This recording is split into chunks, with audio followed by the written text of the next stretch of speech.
Hey, what's up everybody? Thank you so much for checking out my YouTube channel. And we've got some big news regarding the update that is going to be coming. Today is March the 7th, 2016, and tomorrow we will be getting a big update for Garden Warfare 2. Stay tuned for details.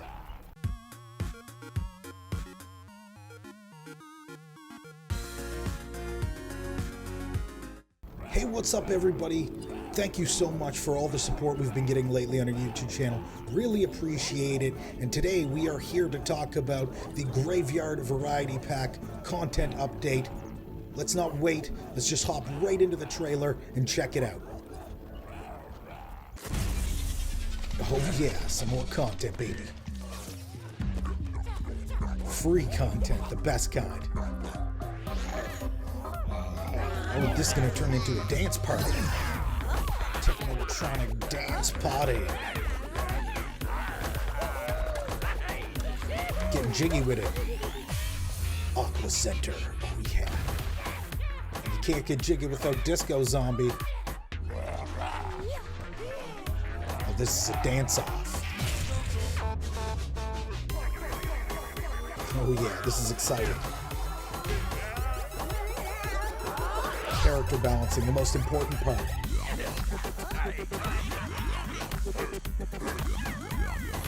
And butt cracks. No, that's the most important part. Butt crack is definitely the most important part. So, there it is. There you guys have it. That's the trailer for the Graveyard Variety Pack content update. We are super excited for some of this content, and we are going to talk about it. Some of the actual new features that are coming. Very, very exciting stuff. Can't wait for some of this. They're actually going to be adding, like they said in the trailer, a new map, co-op and Team Vanquish map, AQUA Center. Very cool. They say it's going to feel familiar, yet completely different. I don't know what that means, but it sounds really, really exciting. They also added a night version of the Great White North map to the Turf Takeover playlist. Awesome. Love that map. Love the snow. Log cabin. Super, super cool map. I really enjoy it. Also added hide and find missions to the Backyard Battleground.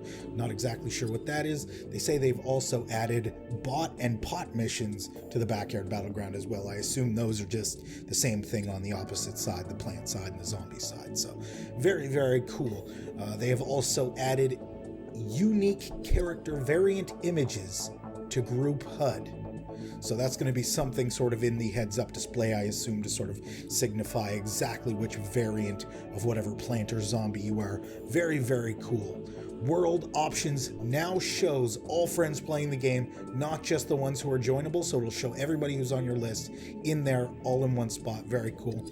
They've also added aim sensitivity sliders, so you can have more precise control for aim speed. I assume that's going to be like, as opposed to just 1, 2, 3, 4, 5, they'll have 0.1, 0.2, 0.3, and so on. You guys know the drill, so it's probably just, more stuff, just standard stuff that didn't really get added in. So also the ability to switch between holding aim or toggling aim. I know a lot of people were complaining that this wasn't actually in there, so that is going to be in there. That is actually awesome for a lot of people.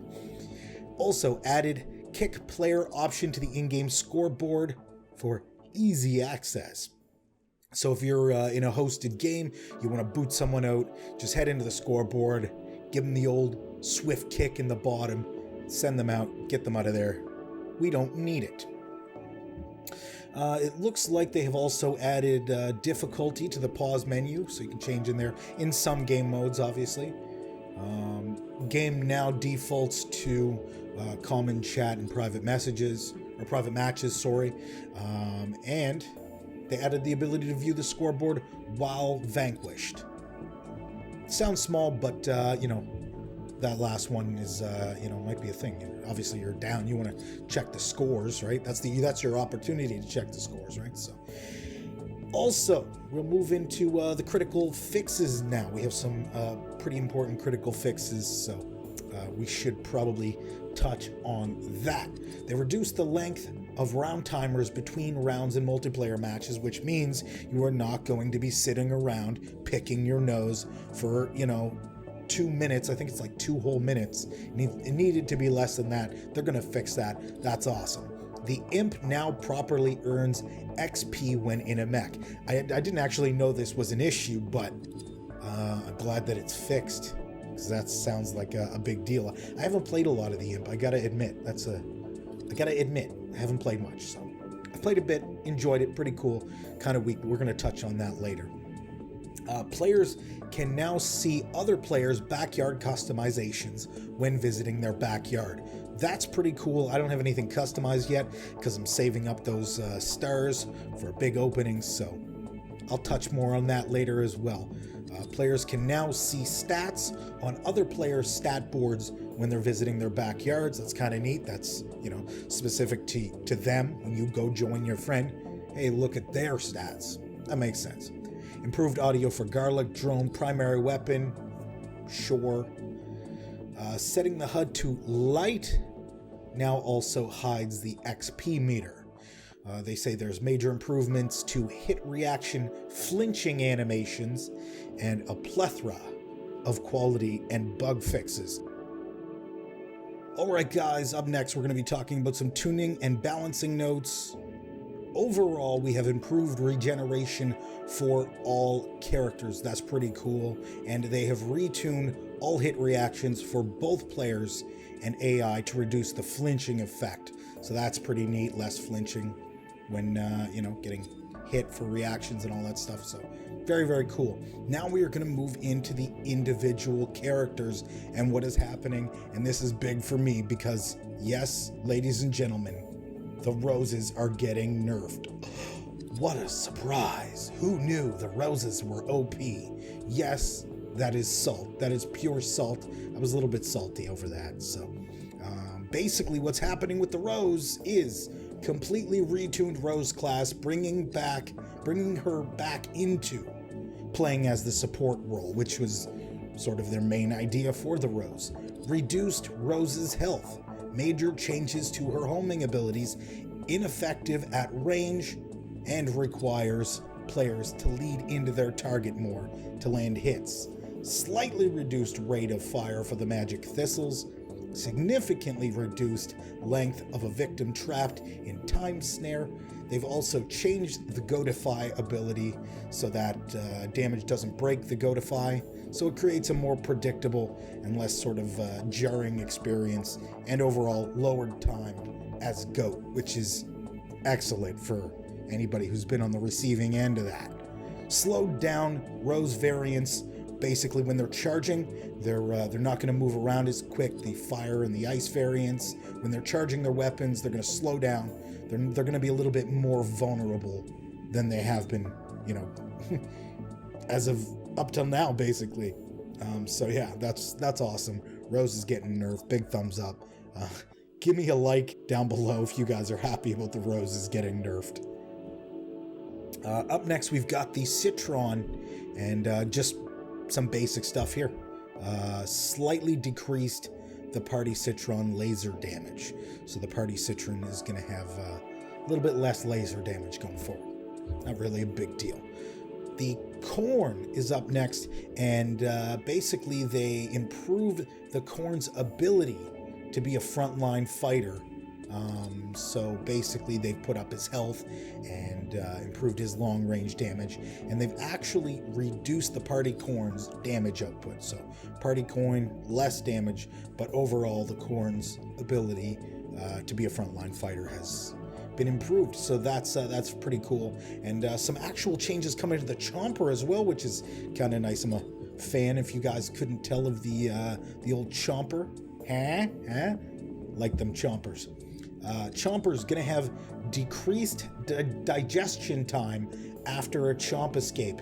So people would basically using anti-chomp and stuff like that, or the jackhammer and stuff like that. So anything that would prevent them from finishing their enemy will have less digestion time. Pretty cool.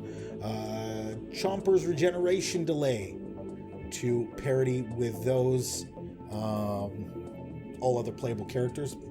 Brought Chomper's regeneration delay. Okay, so basically they've evened that out with all other characters and stuff like that. So they fixed a bug where the Chomps Chomp Thing's health regeneration didn't match his weapon's description, which is weird. I didn't know that was a thing. He now regenerates slightly sooner and faster than default. Cool. Increased Unicorn Chomper Rainbow Warp cooldown time. So, Unicorn Chompers, look out. Your warp is getting a cooldown time. And they've also increased Goop cooldown so it couldn't be spammed so much, because that was a thing. It was pretty... You could spam it. You could pretty much spam it. 2 people could just keep someone Goop down. No problem. And up next, we're going to look at the Cactus. And the Cactus was too damaging and needed some damage and reload adjustments to sort of balance that out. That was actually the Zen Cactus, which someone had recommended in my comment section in one of my other videos. So I did check those out, and they were pretty good. So apparently a little too good. They're going to fix that up. The Imp is actually getting some balances as well. The Imp's tuning, which I'm not surprised at, to be honest. The Imp was a little too squishy when he wasn't in his mech, so that's something that I think should have been fixed. Imp's tuning focused on ensuring he had a bit more survivability outside of his mech, and also improved his primary weapon slightly, which is cool. Increased Imp health, yay! Fixed a bug where the Imp couldn't receive damage while he was making his Z-Mech phone call. Well, that was I kind of like that. He's now only vulnerable when the beam of light appears. That's pretty interesting, actually, so that's kind of neat. Reduced party Imp's damage output. These crazy party animals were way too OP, apparently, for everything, and that was that. They're going to get nerfed, so pretty much all the party variants are getting nerfed. Also, up next, we've got the Super Brains. Slight cooldown reduction to Super Ultra Ball and Super Multi-Ball abilities. Minor speed improvement to Turbo Twister, but at the cost of decreased armor while in the Turbo Twister, so not going to have so much armor. They were pretty hard to nail down when they're doing the Turbo Twister, gotta admit. They also removed the decay from Toxic Brain's legendary meter, make it more useful, and damage reduction to, surprise, surprise, Party Brains. So, yeah, Super Brains getting nerfed there. The Party Brains getting nerfed. And last but not least, Captain Deadbeard. Basically, they wanted to bring Captain Deadbeard closer to damage with the Cactus and some of the other classes that are similar to that at long range. Mostly just the Cactus, though. So he's sort of below the Cactus, which in my opinion he shouldn't be. He's got that nice slow power shot, you know, buff that. And they've also made some movement speed improvements to his barrel when it's not lit, because that thing was crazy slow before you lit it up. So that's kind of neat. That's good to see. He needs the buff, and I think that'll do him good. And they've also made some damage reductions to, yes, say it with me, the Captain Party Man, the party variant of Captain Deadbeard. So that's pretty much it, guys. That's what's coming. I am super excited for this update. I'm super excited for the new packs. This is going to be awesome. Guys, let me know what you guys are most excited for in the comments section below.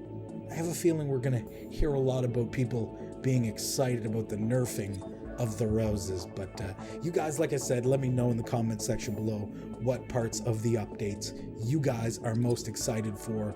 And thank you guys so much for all your support. Have an awesome day. Peace.